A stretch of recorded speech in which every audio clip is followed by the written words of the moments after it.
Okay, good morning, students. Today you got to see the artificial methods. Yesterday we studied the natural methods in a sexual and asexual reproduction. Some of the concepts you have to studied already. So the natural methods and vegetative reproduction in a stem and root and leaf. And what are the advantages and disadvantages of natural methods also there. Yesterday we seen. Now you have to see there is a next topic, the artificial method. What are the artificial methods? Here, apart from the natural methods or otherwise any other method is there, the natural methods of vegetative reproduction. A number of methods are used in agriculture and horticulture to propagate plants from their pods. Such methods are to be the artificial methods. Apart from the natural methods of vegetative reproduction, some of the methods are there. These are mostly used in agriculture and horticulture in various methods, in various areas. That the plants propagation is nothing but the artificial propagation is there. Artificial propagation. That the method is called, otherwise known as artificial. Artificial means nothing but aseptical condition. Aseptical or artificial one. So here, some of the artificial propagation methods have been used by man for a long time and are called conventional methods. Conventional means nothing but பாரம்பரியமா methods. பாரம்பரியமா செஞ்சிட்டு இருக்கக்கூடிய ஒரு சில முறைகள். So here some of the artificial propagation methods have been used for man for a long time and is called conventional methods. Okay. Then nowadays here there is a number of technology are formed. Digital or otherwise technology, various technology was formed used for propagation to produce large number of plants in a short period of time. Such methods are said to be a modern methods. What do you mean by the modern methods? Here technology is mostly used. For example, biotechnology, microbiology or anything is there. With the help of these techniques they are used or otherwise they are propagating some of the large number of plants, varieties in a short period. Such methods are said to be a modern methods. Okay. Then conventional method. Now no need to go for your modern method, only you have to concentrate on conventional methods. What do you mean by the conventional methods and what are the techniques mostly involved in this conventional method? Here the common methods of conventional methods of propagations are cutting, grafting and layering. These are the three main conditions or three main types are mostly followed in a conventional methods. The common methods of conventional propagation of plants are cutting, grafting and layering. Cutting you already know.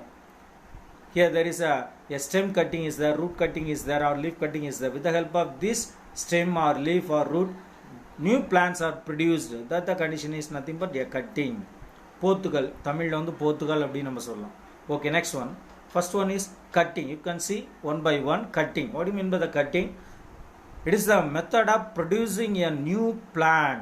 It's a techniques mostly used for producing a new plant by cutting the plant parts such as root, stem and leaf from the parent plant.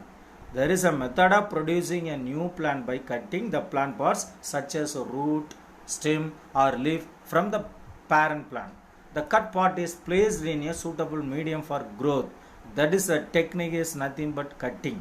Okay, the next one is it produces a root and grows into a new plant. And also there is another one, you cut and immerse in a soil, then it will produce a new plant. That's all.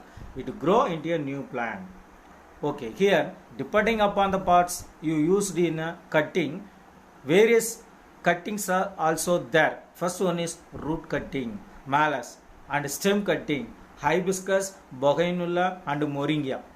And leaf cutting, begonia and bramble. These are the good example for the stem cutting, root cutting and leaf cutting is there. Leaf cutting, bramble is a good example. You already studied in a lower class. And also there is a stem cutting, hibiscus, jasmine. These are mostly used, comes under this stem cutting, moringa. Okay.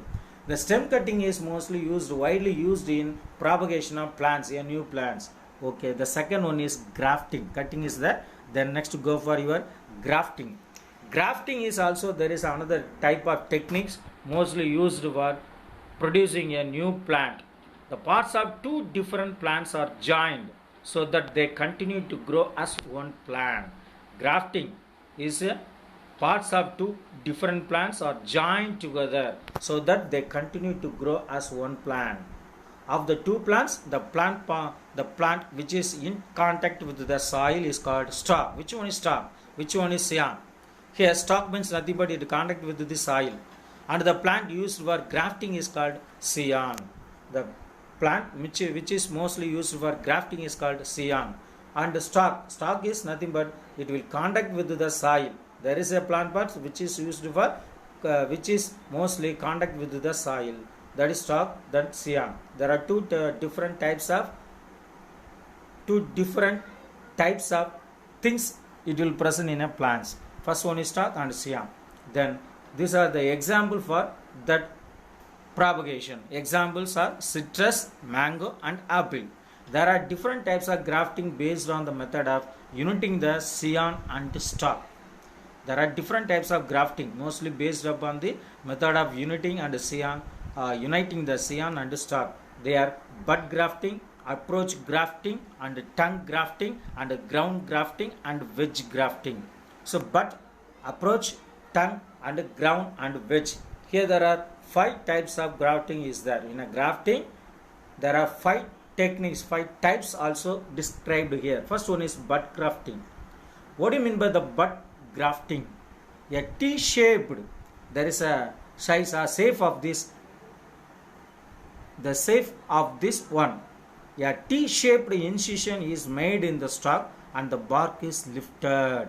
The scion bud, which little wood is placed in the incision beneath the bark and properly bandaged with a tap.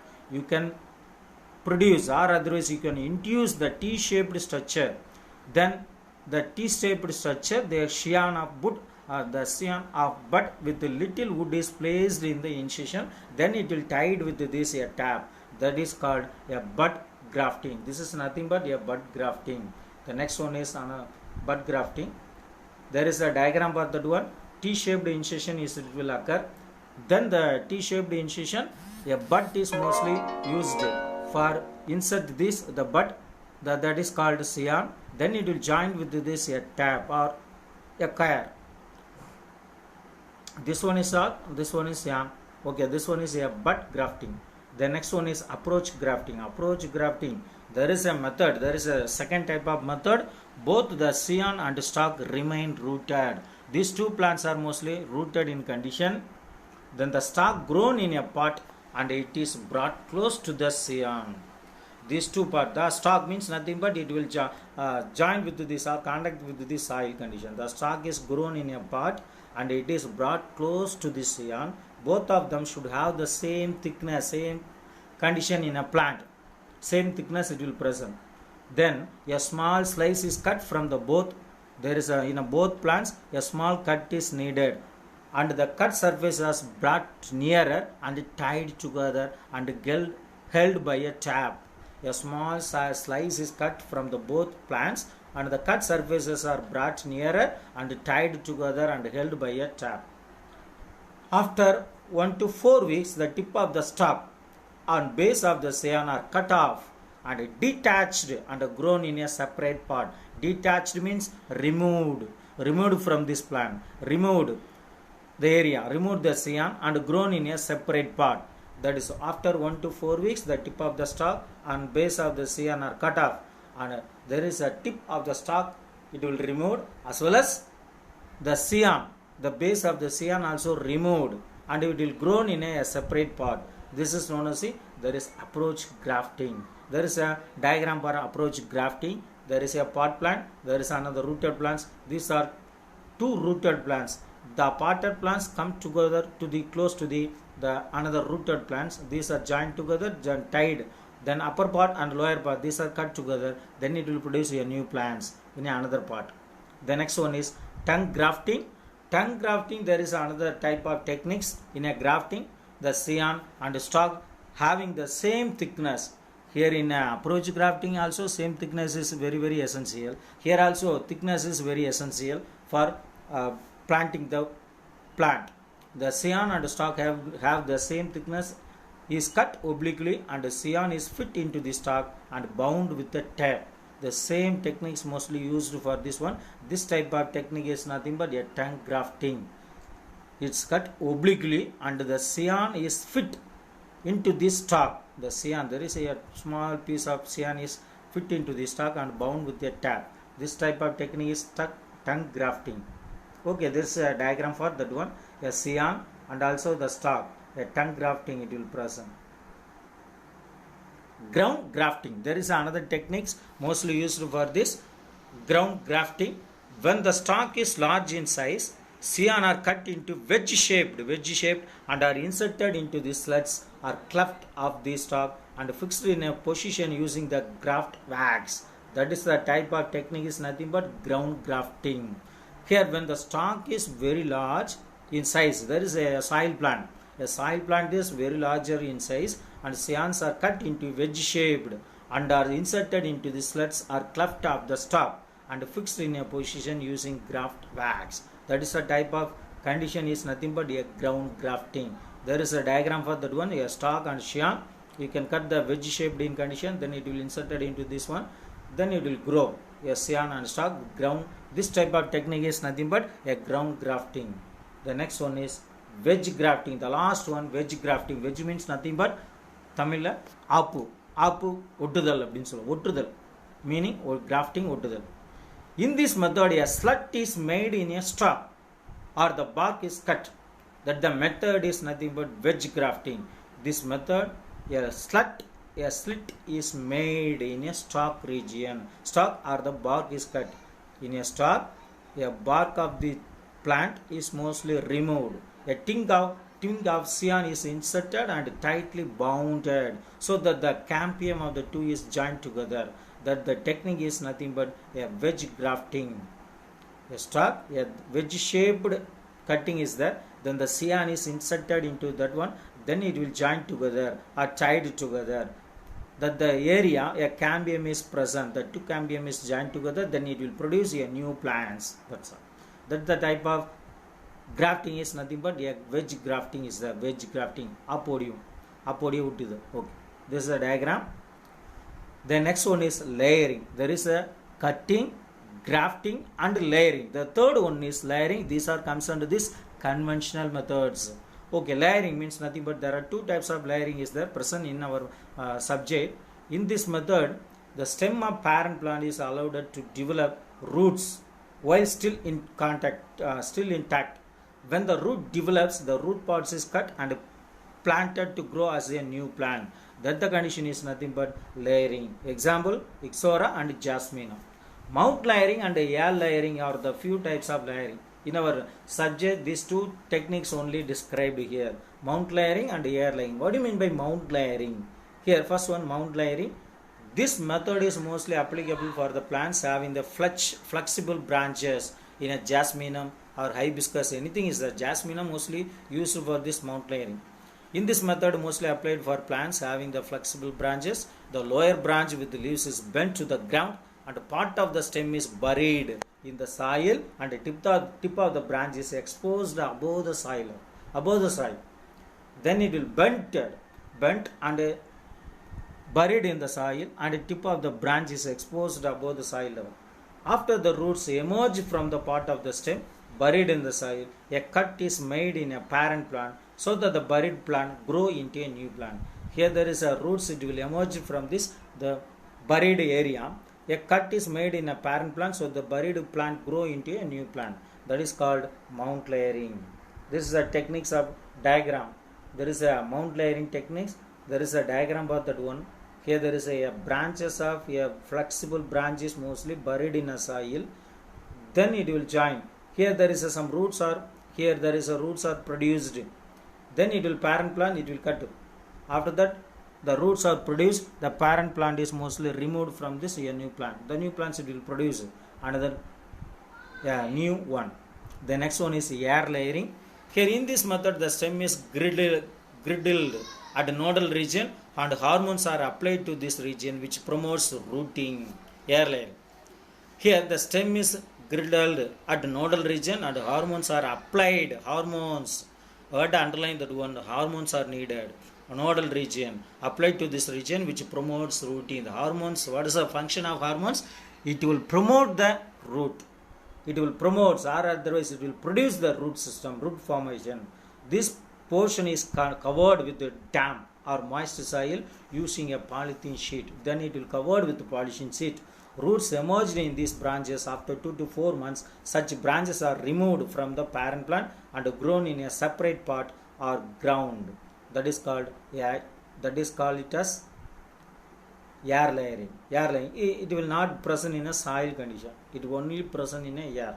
That is known as air layering. So you can see the diagram of bark tissue removed in branches. Then moist soil is applied. Then it will covered with this polythene. Tied with this polythene. There is a blue in color soil. It will present in a red in color. It will pasted in a soil, moist soil. Then it will covered with the polythene. Then it will produce some of the roots. Then it will called as, this technique is mostly you call it as air layering. Okay. What is the purpose of that using the moist soil or otherwise polythene covering is that they retain the moisture also, or otherwise it will the moisture or loses its. Okay, the next one is advantages of conventional method. What are the advantages are present in a conventional method? The plants produced are genetically uniform in condition. In a conventional method, the plants are produced only uniformity. Uniformity is the genetically uniformity in nature. Many plants can be produced quickly by this method. The number of plants are produced in this method. And some plants produce little or no seeds. Some plants are produced little or no seeds. In others, the seeds produced do not germinate. Some of the plants it will produce means they do not germinate. In such cases, plants can be produced in a short period by this method. In a jasmine, there is no seed. In a hibiscus, there is no seed. So you can use only the stem cutting or stem grafting. Anything is there you can use. Conventional method, grafting or cutting or anything is there. Layering. Okay, jasminum, hibiscus and rose, anything is there. Okay. Then some plants can be propagated more economically by vegetative propagation. There is a very less value, very less cost is mostly used for this one. So vegetative propagation, for example, Solanum tuberosum also there. Then two different plants which desirable characters such as disease resistance and high yield can be grafted and grown in a single plant, a new plant with the same desirable characters. Here there are two different things of desirable characters are there. First one is disease resistance and high yield capacity of plants are there. These two plants are joined together, grafted and grown in a new plant. These two desirable characters are joined together to form a one plant. One new plant is there. There is a profit of that producing a new plant. Okay. What are the disadvantages of conventional method? What are the disadvantages of conventional method? Here, use of virus infected plants as parents produces viral infected new plants. Here, any other plants are mostly affected by any other disease. It will produce, there is an offspring. It also, there is infected plants or otherwise a disease plant is there. It will produce virus infected or disease infected plants only it will produce. There is no disadvantages. Then vegetative structures used for propagations are bulky and so they are difficult to handle and store. Here in a jasmine there is a very flexible or small, a thin branches only present. In a hibiscus also there and also rose also there. In a bulky condition of or there is the hard root or hard stem is there. How to handle that type of plants? It is the same. Next one is the sexual reproduction. Up to that asexual reproduction, we have to study the natural methods of reproduction, vegetative reproduction, and vegetative reproduction is stem, leaf, root. The next go for your conventional reproduction, conventional methods. What are the conventional methods? Cutting, grafting, and layering is there. Up to you have to study. The next one is the sexual reproduction. In a previous class, we have to study the reproduction in a lower plants like algae, fungi, and bryophytes. We discussed about. The next one is the sexual reproduction. The sexual reproduction involves mostly production of and fusion of male and female gametes. The former is called gametogenesis. The former is called gametogenesis and the latter is the process of fertilization. there is a before for reproduction, there is a techniques or there is a term is called gametogenesis, and later it is called it as fertilization after sexual reproduction is over. Then let us recall the sexual reproduction in algae and bryophytes. Their reproduction of gametes which may be motile or non-motile depending upon the species. Motile means nothing but movements. Non-motile means nothing but there is no movements, it will occur in that kind of plants material or gametes, anything is there. Okay, the gamete fusion is of three types. First one is isogamy, anisogamy and oogamy. There are three kinds of gametic fusion is there. First one is iso, aniso and oogamy. Iso means same, aniso means different, oogametes. Also, these are the three type of gamete fusion also occur. Isogamy means there is a same gamete. This is similar in characters and size and shape and structure. These are joined together, that is called isogamy. Anisogamy means nothing but anisogamy means nothing but different type of shape and size of gametes are joined together. Oogamy, oocytes joined together. Okay, these are the three type of gamete fusion. It will occur in a lower organism. In algae, external fertilization it takes place, whereas in higher plants, internal fertilization it will occur. Okay, external fertilization and internal fertilization. The next go for your in a higher plants, what type of reproduction it will occur. Here in a flower, flowers are mostly used for the preparation of perfumes. For preparation of perfumes and various way, the flowers are very very essential for various conditions. Flowers. Then a morphologist, for a morphologist, a flower is a highly condensed shoot meant for reproduction. A flower possesses four holes, that is calyx, corolla, androecium and gynoecium. Androecium and gynoecium are essential organs. It is very very essential for the reproduction, sexual reproduction. There are in a flower, there are four types of sexual in a reproduction, or otherwise in a flower there are four parts it will present in a flower: calyx, corolla, androecium and gynoecium. Here you can see the diagram of flower. Stigma is there in a gynoecium and style and stamen. There is a male reproductive part, stamen, and petal. There is a corolla and a sepal, calyx and ovary, ovule. Pedicel. Pedicels also there. The flower stalk is there. Okay. The next one is the process or changes involved in a sexual reproduction of higher plants include three stages. Here some of the process it will occur. Some changes involved in a reproduction, sexual reproduction. These are in a three stages. First one is fertilization, pre-fertilization. Before fertilization, pre-fertilization it will occur. After fertilization, there is post-fertilization changes it will occur. These are the three stages it will present or it is involved in a process of fertilization. There are pre-fertilization, fertilization and post-fertilization. Next class we will see that what type of pre-fertilization it will occur. Okay, today classes we have to study what I mean by the normal conventional methods. Conventional methods you have to study grafting, cutting, grafting and layering. In a cutting there is no types of cutting is there, only one stem, root and leaf cutting is there. In a grafting there is a bud grafting, approach grafting, ground grafting, tongue grafting, wedge grafting is there. There are 5 types of grafting is there. In a layering there are 2 types only described in our subjects. First one is mount layering and air layering.